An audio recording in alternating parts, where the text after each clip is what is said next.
సంక్రాంతి పండుగ వేళ విశాఖలో రోడ్లన్నీ ఖాళీగా దర్శనమిస్తున్నాయి.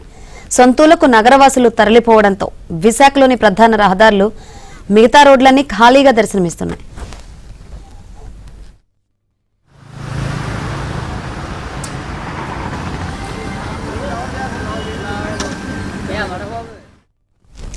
మరింత సమాచారం మా ప్రతినిధి నాయుడు అందిస్తారు.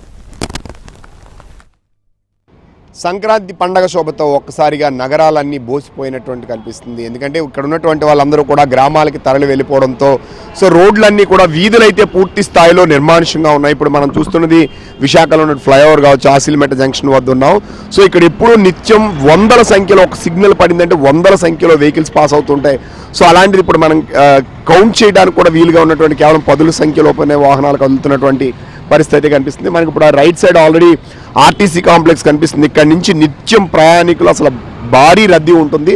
అలాంటిది ఆర్టీసీ కాంప్లెక్స్ నుంచి ప్రయాణికులే పూర్తి స్థాయిలో ఎక్కడా లేనటువంటి పరిస్థితి మనకి ఎంటీగా కనిపిస్తుంది. అంటే ఎంత మేర ఇక్కడ ఉన్న వాళ్ళంతా కూడా పల్లెలకు తరలి వెళ్ళిపోయారనేది మనం చెప్పొచ్చు. మరోవైపు ఏవైతే మెయిన్ షాపింగ్లు కానీ ఇవన్నీ కూడా క్లోజ్ అయినటువంటి పరిస్థితి కనిపించింది. కనీసం తాగడానికి టీ కానీ ఫుడ్ కానీ ఇది కూడా దొరకలేనటువంటి పరిస్థితి అయితే మనకి ఈరోజు ఉందనేది మనం స్పష్టంగా చెప్పొచ్చు. ఎందుకంటే ఇక్కడ ఉన్నటువంటి వాళ్ళందరూ కూడా గ్రామాలకు వెళ్ళిపోవడంతో కర్ఫ్యూ వాతావరణం ఎలా ఉంటుందో, అంటే కర్ఫ్యూ సమయంలో కొద్ది అక్కడక్కడ మాత్రం వాహనాలు కానీ షాపులు కానీ తెరిచుంటాయో ఈరోజు అలాంటి పరిస్థితి కనిపిస్తుంది. నగరంలో ఉన్నటువంటి షాప్స్ కానీ మిగతా కానీ అన్నీ క్లోజ్ అయిపోయినటువంటి పరిస్థితి.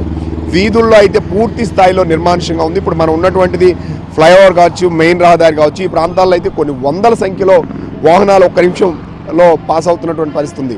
కానీ ఇప్పుడు అక్కడక్కడక్కడ ఒకటి రెండే కనిపిస్తున్నాయి. ఈరోజు కూడా ఉన్నవాళ్ళు కూడా మరికొంతమంది గ్రామాలకు తరలి వెళ్ళిపోతున్నటువంటి పరిస్థితి కనిపించింది. మరోవైపు గ్రామాలకు వెళ్తున్న నేపథ్యంలో సిటీలో ఉన్నటువంటి పోలీసులు కూడా పూర్తి స్థాయిలో అప్రమత్తమయ్యారు. ఎక్కడికక్కడ నిఘా ఏర్పాటు చేయడంతో పాటు నిరంతరం సీసీ కెమెరాస్ మానిటర్ చేస్తున్నారు. ఎవరైనా బయటికి వెళ్తే సమాచారం ఇస్తే లాకింగ్ సిస్టమ్ ఇలాంటివి కూడా ప్రొవైడ్ చేసినటువంటి పరిస్థితి అయితే ఉంది. ఖచ్చితంగా ఎప్పటికప్పుడు అప్రమత్తత ఉండడంతో పాటు నైట్ గస్తీని కూడా పూర్తి స్థాయిలో పోలీసులు ఏర్పాటు చేసినటువంటి పరిస్థితి అయితే కనిపిస్తుంది. విశాఖ నగరం అంతా కూడా పూర్తి స్థాయిలో బోసిపోయి కర్ఫ్యూ వాతావరణాన్ని కల్పిస్తుంది అనేది మనకి ప్రధానంగా కనిపిస్తున్నటువంటి పరిస్థితి అయితే మనకు కనిపిస్తుంది. ఇదంతా కూడా ఏంటంటే సంక్రాంతి పండగ అంటే గ్రామాల్లో జరుపుకోవాలి. అక్కడ పండగలో ఖచ్చితంగా స్నేహితులు, ఫ్రెండ్స్ వీళ్ళందరితో జరుపుకోవడానికి ప్రతి ఒక్కరు కూడా చిన్నపిల్లల నుంచి కుటుంబం నుంచి అందరూ వెళ్ళిపోవడంతో ఈరోజు నగరాలన్నీ కూడా బోసిపోయినట్టు మనకి కనిపిస్తుంది. వీడియో జర్నలిస్ట్ రాజశేఖర్తో నాయుడు, విశాఖపట్నం నుండి.